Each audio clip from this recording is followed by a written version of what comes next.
తులారాశి వారికి మాత్రమే సంబంధించిన అత్యంత కీలకమైన మరియు మీ జీవితాన్ని మలుపు తిప్పే ముఖ్యమైన సమాచారం ఇది. దయచేసి ఈ విషయాలను అస్సలు వదిలిపెట్టకండి. ఎందుకంటే 2025 సంవత్సరం లేదా ఈ మధ్య కాలంలో మీ జీవితంలో జరుగుతున్న కొన్ని వింత పరిణామాలకు మరియు మీరు అనుభవిస్తున్న మానసిక నరకానికి అసలు కారణం ఏమిటో ఈరోజు మనం చాలా వివరంగా తెలుసుకోబోతున్నాం. తులారాశి వారు బయటకు చాలా అందంగా మరియు సంతోషంగా కనిపిస్తున్నారు, కానీ వారి మనసులో మాత్రం ఎవ్వరికీ చెప్పుకోలేని బాధను మోస్తున్నారు. ఎవరైనా ఏమైనా అనుకుంటారేమో అని భయపడి ఆ బాధను దిగమింగుకొని బతుకుతున్నారు. ముఖ్యంగా ఈ మధ్య కాలంలో మీ ఇంట్లో ప్రశాంతత అనేది లేకుండా పోయింది. భార్యాభర్తల మధ్య గొడవలు మరియు డబ్బు సమస్యలు మిమ్మల్ని పట్టి పీడిస్తున్నాయి. అసలు ఎందుకు ఇలా జరుగుతుందో అని మీరు భయపడుతూ ఉండవచ్చు. మేమందరికీ మంచి చేశాం కదా, మరి మాకెందుకు ఈ కష్టాలు అని మీరు ఆ దేవుణ్ణి అడుగుతూ ఉండవచ్చు. కానీ దీనికి కారణం మీ జాతకం మాత్రం కాదు. మీ ఇంట్లోని ఆవహించిన దరిద్రం మరియు మీ చుట్టూ ఉన్నవారి ఏడుపు ప్రధాన కారణం. అసలు నిజం తెలిస్తే మీరు ఖచ్చితంగా ఆశ్చర్యపోతారు. ఈ సమాచారాన్ని పూర్తిగా చివరి వరకు చదివితే మీ సమస్యకు ఒక శాశ్వత పరిష్కారం దొరుకుతుంది. మీ జీవితంలో మళ్ళీ సంతోషం వెల్లివిరుస్తుంది. కాబట్టి చాలా ఓపికగా ప్రతి విషయాన్ని చదవండి. ముందుగా తులారాశి వారి గుణగణాల గురించి మనం మాట్లాడుకోవాలి. రాశి చక్రంలో 7వ రాశి తులారాశి. దీనికి గుర్తు త్రాసు, అంటే న్యాయానికి మరియు ధర్మానికి ప్రతీక. అందుకే తులారాశివారు ఎప్పుడూ న్యాయం వైపుంటారు. తప్పు చేస్తే సొంత వాళ్లనైనా సరే వదిలిపెట్టరు. వీరికి అధిపతి శుక్రుడు. శుక్రుడు అంటేనే ప్రేమకు మరియు అందానికి మరియు భోగాలకు కారకుడు. అందుకే తులారాశివారికి కళల పట్ల ఆసక్తి ఎక్కువగా ఉంటుంది. వీరు చాలా అందంగా ఉంటారు మరియు అందంగా ఉండటానికి ఇష్టపడతారు. ఇల్లు నీట్గా ఉండాలి మరియు వేసుకునే బట్టలు బాగుండాలి అని కోరుకుంటారు.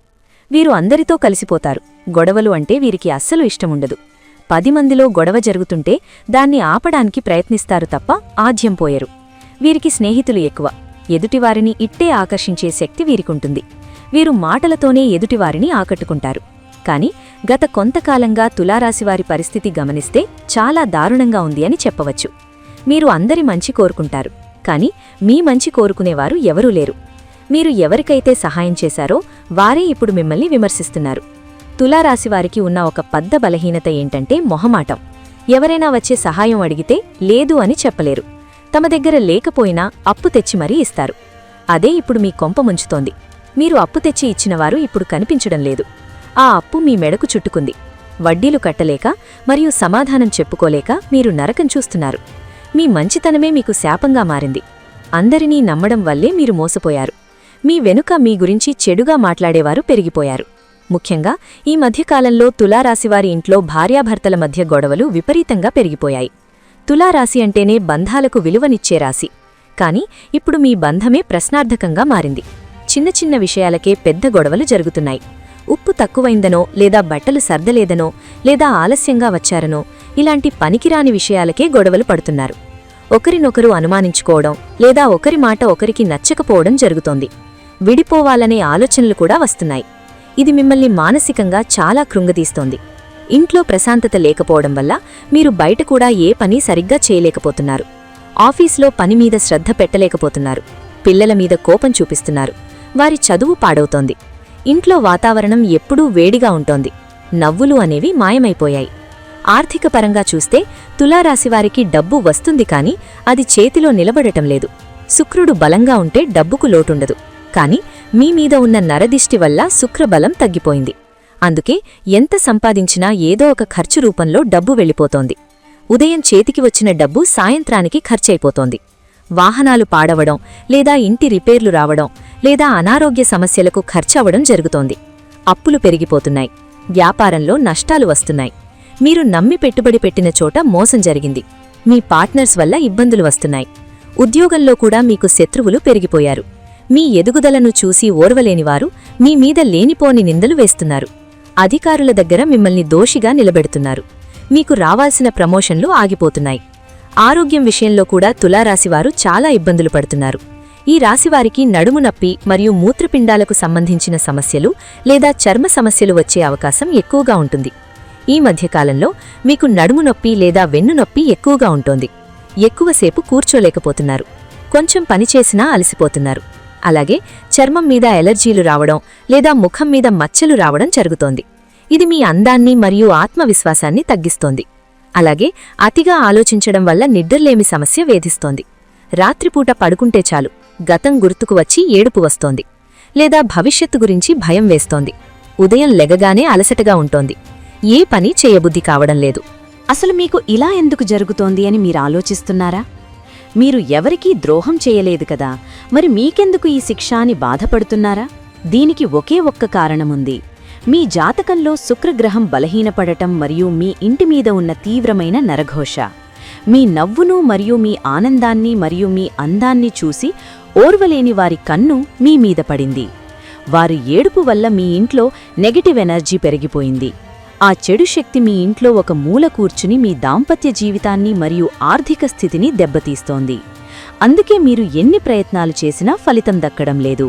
ఆ దరిద్రం పోతేనే మీకు మంచి రోజులు వస్తాయి. కాని మీరు భయపడాల్సిన పనిలేదు. తులారాశివారికి ఆ లక్ష్మీదేవి అనుగ్రహం ఎప్పుడూ ఉంటుంది. శుక్రుడికి అధిదేవత లక్ష్మీదేవి. అమ్మవారిని నమ్ముకుంటే చాలు, మీ కష్టాలన్నీ మంచులా కరిగిపోతాయి.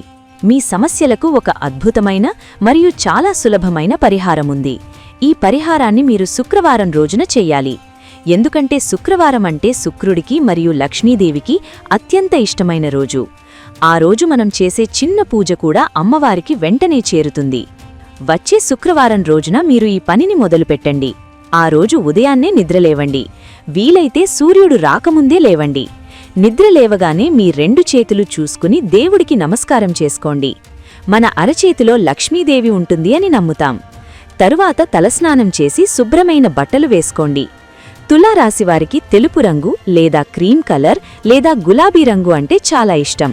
కాబట్టి ఆ రంగు బట్టలు వేసుకోవడానికి ప్రయత్నించండి. చిరిగిన బట్టలు లేదా మురికి బట్టలు అస్సలు వేసుకోకండి. మీరు ఎంత అందంగా తయారైతే శుక్రుడు అంత సంతోషిస్తాడు. సువాసన వచ్చే సెంటు లేదా అత్తరు రాసుకోండి. సువాసన లక్ష్మీదేవిని ఆకర్షిస్తుంది. ఇంట్లో కూడా మంచి సువాసన ఉండేలా చూసుకోండి. ఇప్పుడు మీరు చేయాల్సిన ముఖ్యమైన పనేంటంటే గోమాత సేవ. ఆవులో సకల దేవతలు ఉంటారు. శుక్రవారం రోజున మీ ఇంటి దగ్గరలో ఉన్న ఆవు దగ్గరకు వెళ్ళండి.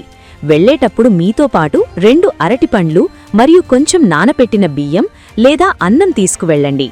ఆ అన్నంలో కొంచెం పెరుగు కలపండి. పెరుగు అంటే శుక్రుడికి మరియు లక్ష్మీదేవికి చాలా ఇష్టం. అది తెలుపు రంగులో ఉంటుంది కాబట్టి చాలా శ్రేష్టం. మీ చేతులతో ఆవుకు ఆ పెరుగాన్నం లేదా అరటిపండ్లు తినిపించండి. ఆవుకు తినిపిస్తున్నప్పుడు గోమాత నా కష్టాలు తీర్చు మరియు నా ఇంట్లో గొడవలు పోగొట్టు అని మనస్ఫూర్తిగా కోరుకోండి. ఆవును 3 సార్లు ప్రదక్షిణ చేయండి. ఇలా చేయడం వల్ల మీ మీద ఉన్న నరదిష్టి పోతుంది. శుక్రబలం పెరుగుతుంది. మీకు తెలియకుండా మీ మీద ఉన్న శాపాలు తొలగిపోతాయి. అయితే మీ ఇంట్లో ఉన్న దరిద్రం పోవడానికి మరియు భార్యాభర్తల మధ్య గొడవలు తగ్గడానికి ఇంకొక అద్భుతమైన పరిహారముంది. ఇది చాలా శక్తివంతమైనది. దీనికి కావాల్సింది కల్లు ఉప్పు మరియు గాజు గిన్నె. కల్లు ఉప్పు అంటే సముద్రపు ఉప్పు. దీనికి నెగటివ్ ఎనర్జీని లాగేసుకునే శక్తి ఉంది. ఒక చిన్న గాజు బౌల్ లేదా గాజు గ్లాసు తీసుకోండి. ప్లాస్టిక్ లేదా స్టీల్ వాడకూడదు. కేవలం గాజు మాత్రమే వాడాలి. ఎందుకంటే గాజు శుక్రుడికి సంబంధించినది. ఆ గాజు బౌల్ నిండా కల్లు ఉప్పు పోయండి. ఆ ఉప్పులో ₹1 బిళ్లను పెట్టండి. ఇప్పుడు ఈ బౌల్ను తీసుకువెళ్లి మీ బాత్రూంలో ఒక మూలన లేదా కిటికీ దగ్గర పెట్టండి. బాత్రూం అనేది మన ఇంట్లో నెగటివ్ ఎనర్జీ ఎక్కువగా ఉండే ప్రదేశం. అక్కడ ఉప్పు పెట్టడం వల్ల అది ఇంట్లో ఉన్న చెడు శక్తిని లాగేసుకుంటుంది. అలాగే మరొక బౌల్లో ఉప్పు పోసి మీ బెడ్రూంలో అంటే మీరు పడుకునే గదిలో ఒక మూలన పెట్టండి. ఇది భార్యాభర్తల మధ్య ఉన్న గొడవలను తగ్గిస్తుంది. మనసును ప్రశాంతంగా ఉంచుతుంది. నిద్ర బాగా పట్టేలా చేస్తుంది. ఈ ఉప్పును ప్రతి శుక్రవారం మార్చాలి. పాత ఉప్పును ఎవరూ తొక్కని చోట పొయ్యాలి లేదా సింక్లో వేసి నీళ్లు పోసేయాలి. ఆ ఉప్పును మళ్లీ వంటకు వాడకూడదు. ఆ ₹1 బిళ్లను కడిగి మళ్లీ కొత్త ఉప్పులో పెట్టవచ్చు. ఇది చాలా సింపుల్ పరిహారం, కానీ ఫలితం మాత్రం అద్భుతంగా ఉంటుంది. కొన్ని వారాల్లోనే మీకు ఇంట్లో మార్పు కనిపిస్తుంది. గొడవలు తగ్గుతాయి. దీంతోపాటు తులారాశివారు మరొక చిన్న పని కూడా చెయ్యాలి. అదేంటంటే మీ ఇంటిని ఎప్పుడూ అందంగా ఉంచుకోండి. చిందరవందరగా సామాన్లు పడేయకండి. బూజులు లేకుండా చూసుకోండి. లక్ష్మీదేవికి శుభ్రత అంటే ఇష్టం. అలాగే సాయంత్రం వేళ ఇంట్లో సాంబ్రాణి ధూపం వేయండి. ఆ సువాసన మీ ఇంట్లోని వాతావరణాన్ని మారుస్తుంది. పడుకునే ముందు మీ కాళ్లను ఉప్పు నీళ్లతో కడుక్కోండి. దీనివల్ల మీకు మంచి నిద్ర పడుతుంది మరియు పీడకలలు రావు. మీ మీద ఉన్న చెడు దృష్టి పోతుంది. మరొక ముఖ్యమైన విషయమేంటంటే తులారాశివారు శుక్రవారం రోజున ఎవరికీ పంచదార మరియు ఉప్పు మరియు పుల్లటి వస్తువులు అప్పుగా ఇవ్వకండి. ఇవి శుక్రుడికి మరియు లక్ష్మీదేవికి సంబంధించిన వస్తువులు. వీటిని ఆ రోజు ఇంటి నుంచి బయటకు పంపిస్తే లక్ష్మీదేవి వెళ్ళిపోతుంది. సాయంత్రం 6 గంటల తర్వాత ఎవరికీ డబ్బులివ్వకండి. మీ భార్యను గౌరవించండి. ఆమె సంతోషంగా ఉంటేనే మీకు డబ్బు వస్తుంది. ఆమె కళ్లలో నీళ్లు వస్తే ఆ ఇంట్లో దరిద్రం తాండవిస్తుంది. కాబట్టి ఆమెని చిన్న చిన్న బహుమతులతో సంతోషపెట్టండి.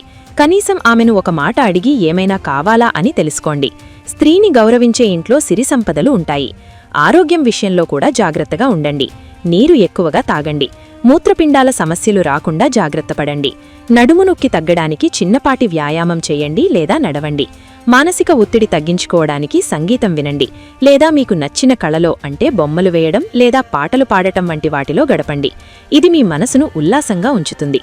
అనవసరమైన ఆలోచనలను పక్కన పెట్టండి. జరగని దాని గురించి ఊహించుకుని భయపడకండి. రేపు ఏం జరుగుతుందో దేవుడు చూసుకుంటాడు. మీరు ఈ చిన్న చిన్న పరిహారాలు పాటించి చూడండి. మీ జీవితం ఎంత అద్భుతంగా మారుతుందో మీకే అర్థమవుతుంది. మీ మనసులో ఉన్న గందరగోళం పోయి స్పష్టత వస్తుంది. ఆర్థిక సమస్యలు మెల్లగా తీరుతాయి. అప్పుల బాధ నుంచి విముక్తి కలుగుతుంది. ఇంట్లో నవ్వులు పూస్తాయి. భార్యాభర్తల మధ్య అన్యోన్యత పెరుగుతుంది. విడిపోవాలి అనుకున్నవారే మళ్లీ కలిసిపోతారు. మీ ముఖంలో ఎప్పుడూ ఒక ఆనందం మరియు ఆకర్షణ కనిపిస్తుంది. జనాలు మిమ్మల్ని ఇష్టపడతారు. ఎవరైతే మిమ్మల్ని దూరం పెట్టారో వారే మళ్లీ మీ దగ్గరకు వస్తారు. కాబట్టి తులారాశివారు అస్సలు భయపడకండి. 2025 సంవత్సరం మీకు చాలా మంచి ఫలితాలను ఇవ్వబోతోంది. మీ మంచితనమే మీకు శ్రీరామరక్ష. ఆ లక్ష్మీదేవి పాదాలను గట్టిగా పట్టుకోండి. మీ కష్టకాలం తీరిపోయింది. ఇక రాబోయేదంతా మంచి కాలమే. నమ్మకంతో ముందడుగు వేయండి. ఈ శుక్రవారమే మీ కొత్త జీవితానికి నాంది పలకండి. మీ కుటుంబమంతా ఆయురారోగ్యాలతో మరియు ఐశ్వర్యంతో తులతూగాలని ఆ భగవంతుణ్ణి మనస్ఫూర్తిగా ప్రార్థిస్తున్నాము. శుభం.